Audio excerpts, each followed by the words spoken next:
Je suis content de vous parler ce soir, content de vous retrouver, plus que jamais, pour que l'on puisse deviser sur un sujet qui est profondément problématique et qui synthétise, qui symbolise le drame de notre peuple, depuis trop de temps en réalité, parce qu'on passe notre temps à chercher parfois qui sont nos ennemis à l'extérieur, en oubliant que les ennemis principaux de notre peuple se trouvent malheureusement à l'intérieur.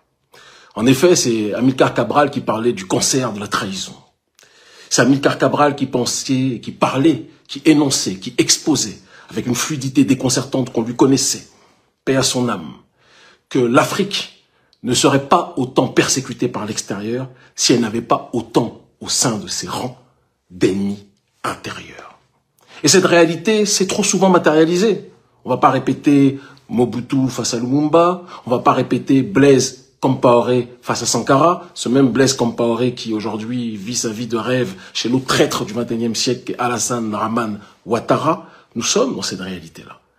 Aujourd'hui, quand l'AES, quand le Niger était dans une démarche d'être attaqué par la CEDEAO, quels sont ceux qui se sont levés plus que jamais pour être les plus agressifs, pour stigmatiser, pour attaquer le Niger, pour tenter d'enfoncer le Niger, pour tenter d'humilier le Niger? C'était, et vous le savez, malheureusement, des gens comme le président Patrice Talon, qui était aux avant-gardes. Il s'est plus battu pour attaquer le Niger qu'il se bat pour attaquer les groupes qui sèment la terreur dans nos pays. On a aujourd'hui un individu, et je vous demande de bien enregistrer cet élément, un individu qui se nomme Stéphane Konan. Le voici ici. Faut bien retenir sa tête. Faut bien retenir sa tête. Faut bien retenir sa tête. Qui a décidé, alors je vous raconte un petit peu son histoire, hein. Stéphane Konan, c'est quelqu'un qui est soi-disant, parce que quand je vois comment il s'organise et il travaille, on sent qu'il a quand même en réalité beaucoup de difficultés. Mais c'est quelqu'un qui travaillait au départ comme conseiller d'Ahmed Feu Bakayoko. Conseiller sur le terrain de la cybersécurité et de la cybercriminalité de manière générale, c'était le conseiller d'Ahmed Bakayoko. Il se trouve que même Ahmed Bakayoko, et on peut reprocher beaucoup de choses à ce dernier, même Ahmed Bakayoko, à un moment donné, s'est retrouvé dans une situation de dire que ce Stéphane Konan, que vous voyez ici, d'accord, là sans la barre, pour que vous ayez tous les profils, quand vous allez le croiser aux différents endroits où il se trouve, il est surtout à Abidjan, mais il voyage beaucoup, d'accord, Stéphane Konan. Même Feu Ahmed Bakayoko a accusé ce Stéphane Konan d'être un grand corrompu qui faisait des détournements de fonds. Si même Ahmed Bakayoko, vis-à-vis duquel on peut faire, paix à son âme, beaucoup de reproches, objectivement, on est arrivé à dire que son conseiller était un voyou, un voleur, un détourneur de fonds de l'argent des Ivoiriens. À tel point que cet individu a dû fuir la Côte d'Ivoire à un moment donné, après sa collaboration avec Ahmed Bakayoko, parce qu'il était wanted par Ahmed Bakayoko, qui disait que c'était un voleur, qui faisait des détournements de fonds, des blanchiments de capitaux, qui volait l'argent des Ivoiriens. C'était les accusations d'Ahmed Bakayoko vis-à-vis de ce rat traître de l'Afrique qu'est Stéphane Konan. Il a dû fuir, et donc, ironie du sort, il a même pris et installé à un moment donné, il y a quelques années de cela, ses bureaux à Moscou. Il aurait d'ailleurs toujours des biens là-bas. Mais bon, les informations nous reviennent à ce sujet.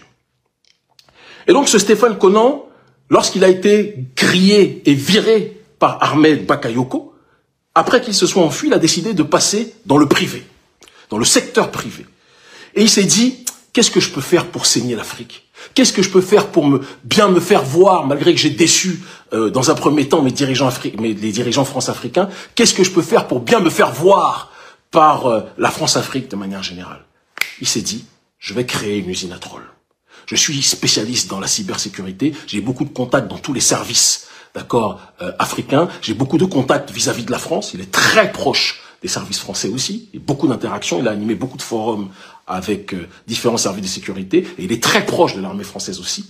Qu'est-ce que ce Stéphane Konan a fait? L'héritier donc des Blaise Compaoré, l'héritier des Mobutu, l'héritier d'Alassane Dramane Ouattara, d'ailleurs de toute façon il travaille pour lui.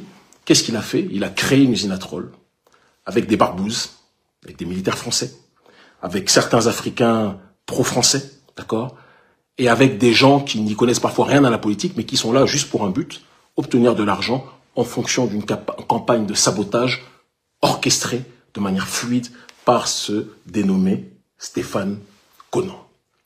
Alors, il a engagé plusieurs centaines de gens et il a demandé à ces centaines de gens que chacun d'entre eux crée de multiples profils.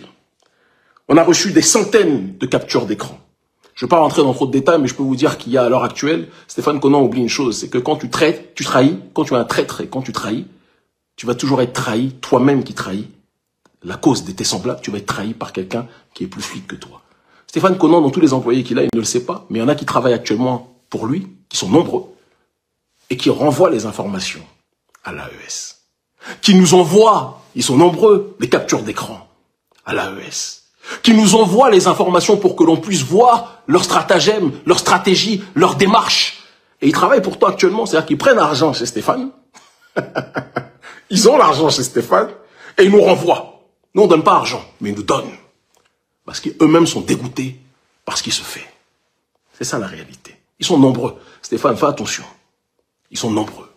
Stéphane Conan a vendu donc ses services en créant cette structure à des gouvernements comme le gouvernement béninois. D'accord? De manière officielle.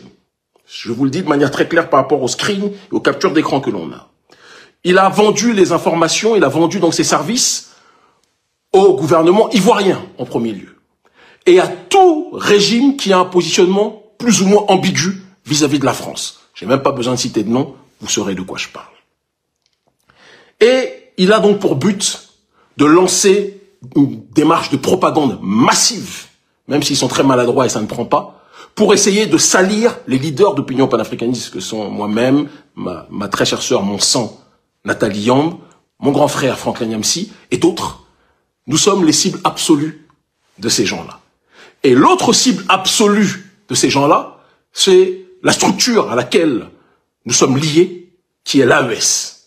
Leur objectif est de décrédibiliser l'AES et de valoriser le système néocolonial france-africain. Stéphane Conan. Si moi il va porter plainte contre nous, on va venir nous-mêmes avec toutes les preuves. Mais avant ça, il y aura d'autres choses qui vont s'effectuer. Tous ceux qui voient la photo là, si vous le voyez, il faut le saluer. Si vous le voyez à Abidjan, il faut le saluer.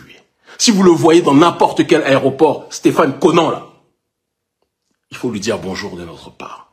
Si vous le voyez dans la rue là, il faut lui faire bisous de notre part. Des gens ont trahi l'Afrique, ont vendu l'Afrique, et c'est pour ça que l'Afrique se retrouve dans la situation dans laquelle elle est. Nous sommes au XXIe siècle. La trahison ne va plus jamais être tolérée. Cet individu a vendu les services de sa structure usine à troll, donc au gouvernement béninois, en créant et en alimentant le processus de ce que l'on appelle les clébés. Et il a vendu ses services au gouvernement Ouattara pour essayer de revenir dans les bonnes grâces de Dramane, d'accord, en justement alimentant, en augmentant, en amplifiant le processus de ce que l'on appelle les ados-moutons. Et le but, c'est de créer une démarche de lutte et de déstabilisation, il n'arrive pas à le faire, de toute évidence, mais informationnelle, contre les régimes panafricanistes et contre les leaders d'opinion panafricaniste que nous sommes sur le terrain idéologique et contre les leaders politiques, institutionnels panafricanistes que sont aujourd'hui les dirigeants de l'AES.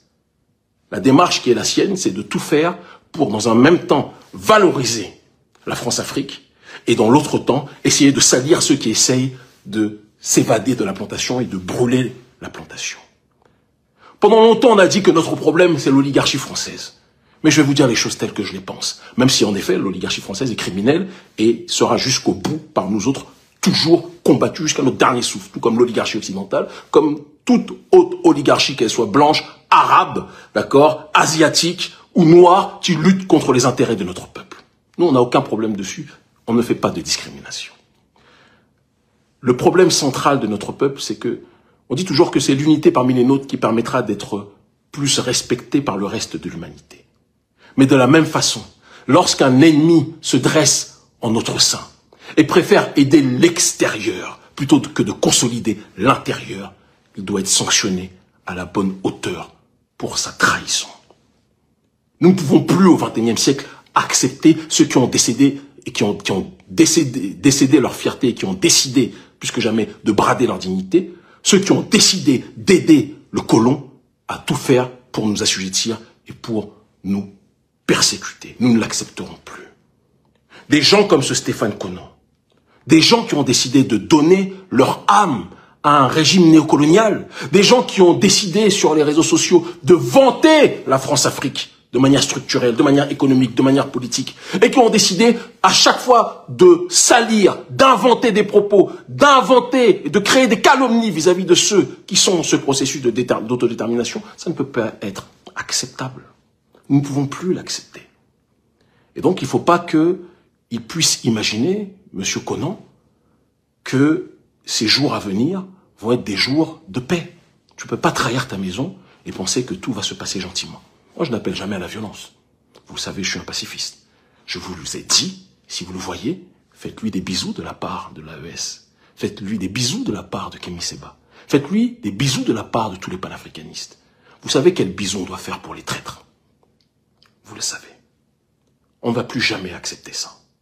Ce sont des gens qui, chaque jour, font des fake news pour salir le capitaine et le président du Faso, Ibrahim Traoré.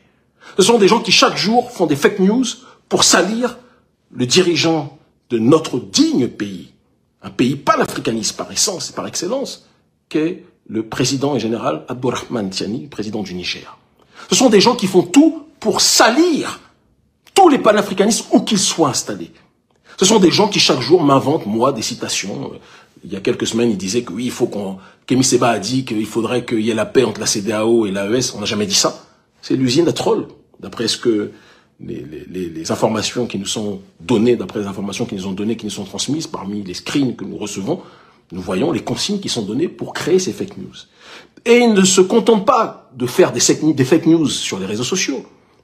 Ils sont aussi dans une démarche de créer une multitude de sites internet, de faux médias, parfois en Tanzanie, parfois dans différents pays, pour créer des fausses informations. Par exemple, ils ont raconté que moi j'étais affilié, ils ont créé un journal, un faux journal dans un pays anglophone, et ce journal, soi-disant dans un pays d'Afrique anglophone, relatait que moi j'étais lié, selon une enquête qu'ils n'ont pas, au groupe qui sème la terreur et à Boko Haram, on va les appeler comme ça. Et donc, à partir du moment où des sites anglophones prennent ces informations, maintenant les sites francophones, france-africains, peuvent relater ces informations en disant, d'après ce site anglophone, Kémy Séba est lié à... Et tout ça, c'est Stéphane Konan. Tout ça, par rapport aux informations que nous avons, c'est Stéphane Konan. Homme qui est lié à tous les services de sécurité en Afrique. Homme qui s'est présenté comme un champion de la lutte contre la cybercriminalité, mais qui est le premier cybercriminel. Homme qui a détourné des millions en Côte d'Ivoire. Homme qui a trahi même des gens qui eux-mêmes avaient trahi à un moment donné la cause.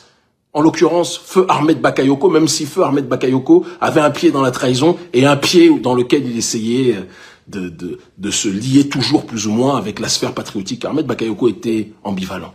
Et c'est ce côté ambivalent qui a fait, toi là, même si moi, des fois, j'ai trahi, mais toi, là, Stéphane Konan, tu es la Champions League de la trahison.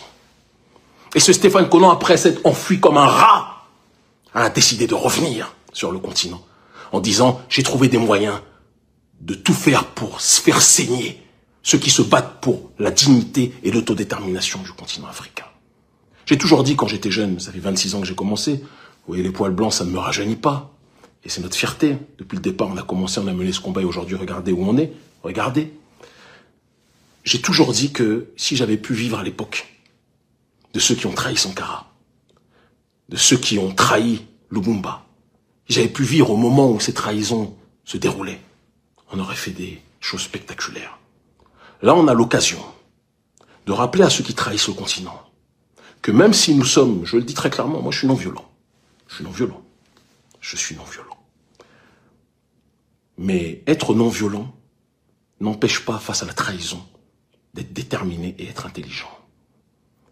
Et quand quelqu'un trahit, à un moment donné, il faut qu'il réponde des crimes qu'il a commis. Vous ne pouvez pas trahir l'avenir du continent africain.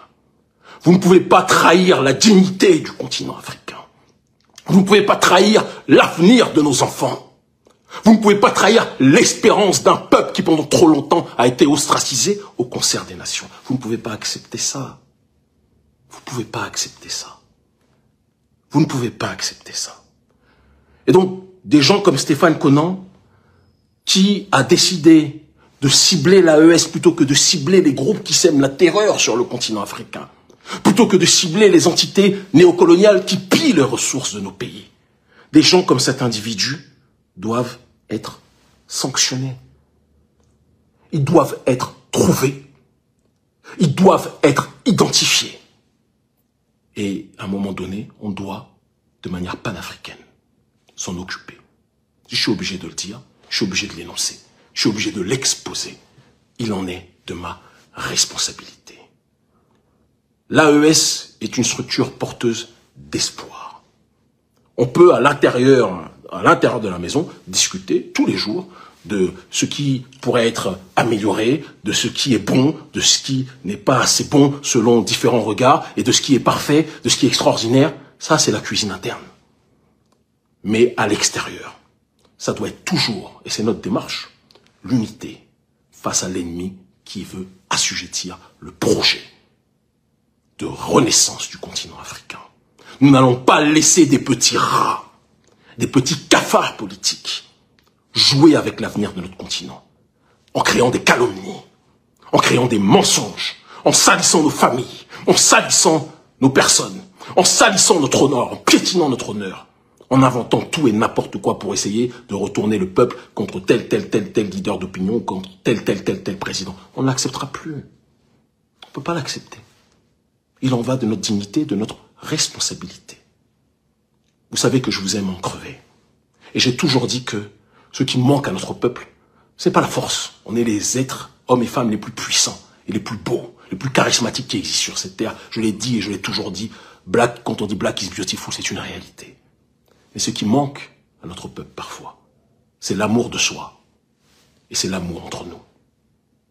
C'est l'amour de soi et l'amour entre nous. On ne s'aime pas assez nous-mêmes. Et on ne s'aime pas assez entre nous.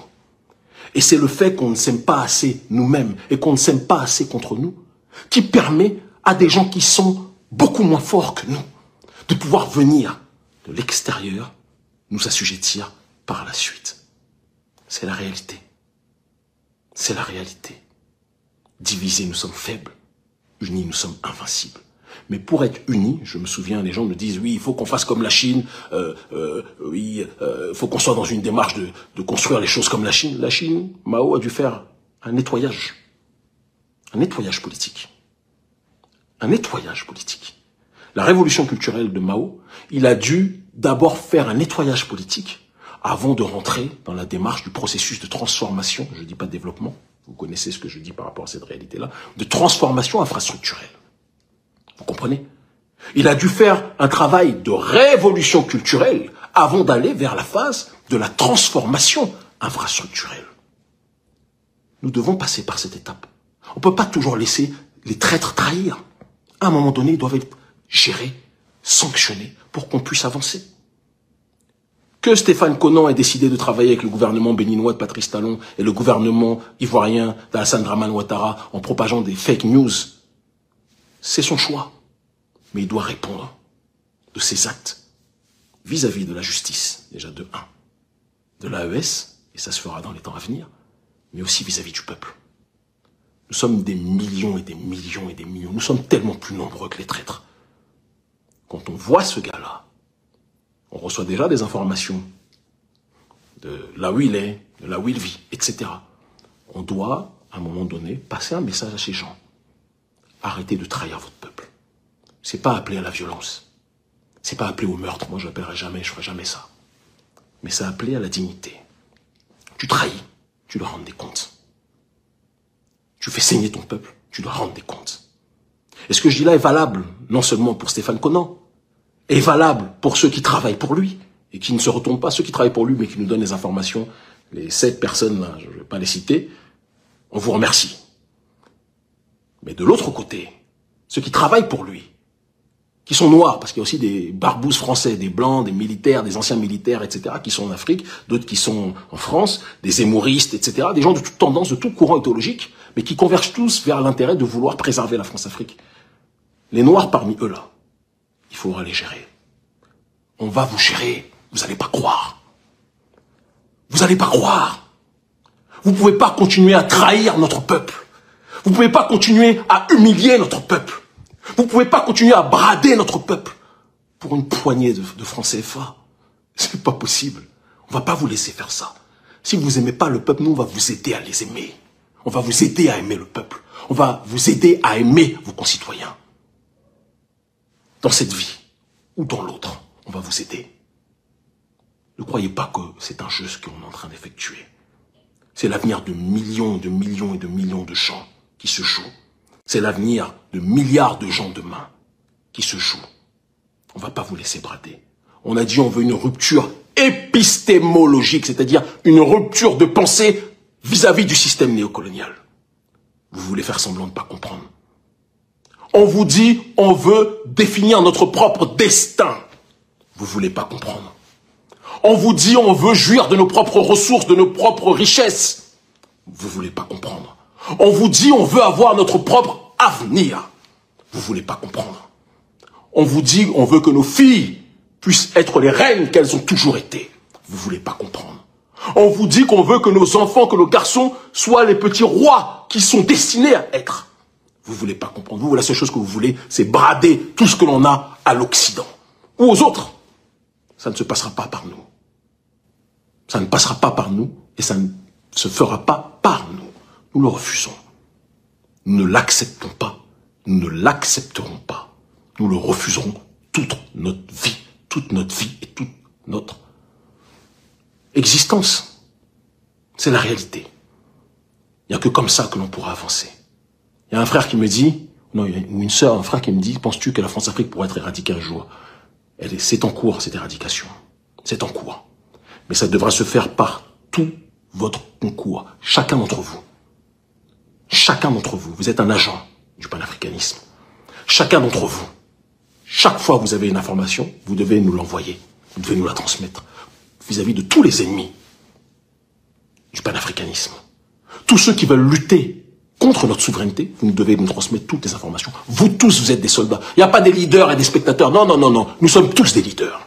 Moi, je ne suis le leader de personne, si ce n'est d'urgence panafricaniste. D'accord? Je conseille ceux que je dois conseiller.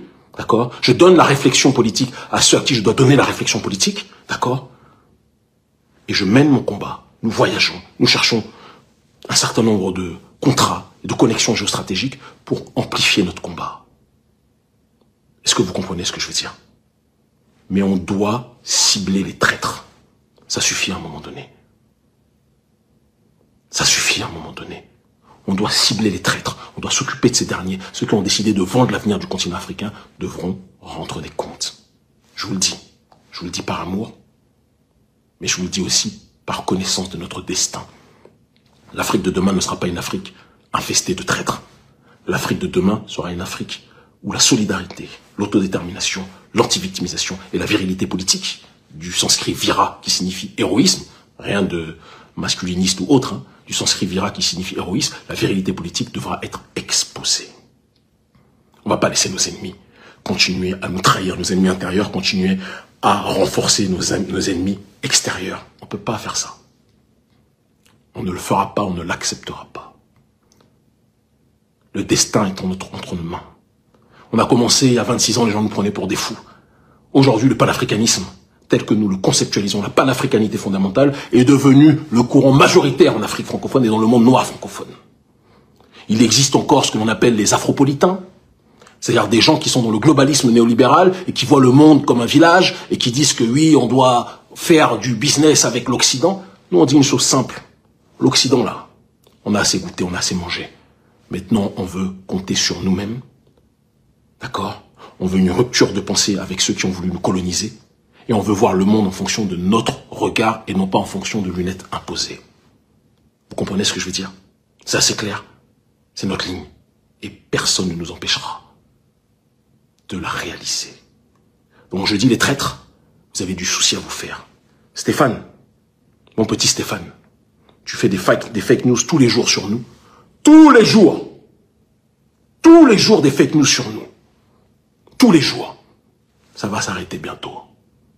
Ça va s'arrêter bientôt. On sait que tu as une galerie d'art aussi. D'accord? On sait où est ta maison en Côte d'Ivoire. Tu oublies que Côte d'Ivoire, là. Côte d'Ivoire, là. Il y a beaucoup de gens de l'AES qui sont dedans. Hein. Est-ce que tu sais? Je crois que tu sais pas. Tu oublies, hein. Vous avez cru que tous les Burkinabés, c'était des ouattaristes. C'est pas des Alassane Ouattara. Il y a beaucoup de Burkinabés qui sont des sankaristes. Il y a beaucoup de Burkinabés qui sont pour le président Ibrahim Traoré. Il y a beaucoup de Burkinabés qui sont pour l'AES. Il y a beaucoup de Burkinabés qui sont des panafricanistes convaincus. Il y a beaucoup de Maliens, de Nigériens et de Noirs de manière générale qui sont des panafricanistes comme Nathalie Yamb, comme Kémy Seba, comme Franklin Nyamsi et des tas d'autres. Il va falloir vous adapter à cette réalité. Il va falloir que vous puissiez accepter cet état de fait. On ne va pas vous laisser respirer. Vous avez voulu jouer. Hier, vous pouviez jouer. Il y a 20 ans, au XXIe siècle, là, la trahison, elle va être sanctionnée. Dans la paix, dans la joie et dans l'allégresse, comprennent qui pourra comprendre. Ils finiront par comprendre. Je vous aime en crever. Je vous aime de toute mon âme. Le système néocolonial veut que les pays comme la Côte d'Ivoire et le Bénin soient maintenus dans l'escarcelle du système néocolonial. Mais il va y avoir des bouleversements dans les semaines à venir. Je vous le dis. Chaque planète a sa propre guerre. Mais sous la lune, on est tous frères. Un message